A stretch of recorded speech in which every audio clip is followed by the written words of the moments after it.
સુરત કે જ્યાં માંગરોળ ગેંગરેપ કેસને લઈને મોટા સમાચાર મહિનાના અંતમાં કે જાન્યુઆરીના પ્રથમ સપ્તાહમાં કોર્ટ ચુકાદો આપી શકે છે। 20 ડિસેમ્બરે અંતિમ સાક્ષીનું નિવેદન લેવામાં આવશે। બોરસરા ગામમાં બની હતી ગેંગરેપની ઘટના। હાલમાં સુરત કોર્ટમાં ડે ટુ ડે ટ્રાયલ હેઠળ છે। કેસમાં માત્ર અમલદારની જુબાની બાકી છે। મુખ્ય જિલ્લા સરકારી વકીલ મુજબ અમલદારની આવતીકાલે જુબાની લેવામાં આવશે।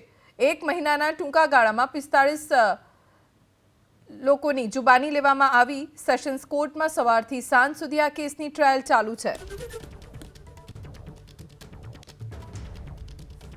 પ્રોસિક્યુશન તરફે સ્પીડી ટ્રાયલ ચલાવી અને ઓલમોસ્ટ બધા વિટનેસો પૂરા થઈ ગયા છે અને હવે તપાસ કરનાર અમલદારની જુબાની ફક્ત બાકી છે, એ આવતીકાલે લેવાશે। અત્યાર સુધી લગભગ 44-45 જેટલા સાહેદોની જુબાની એક મહિનાથી પણ ટૂંકા ગાળામાં પૂર્ણ કરવામાં આવી છે।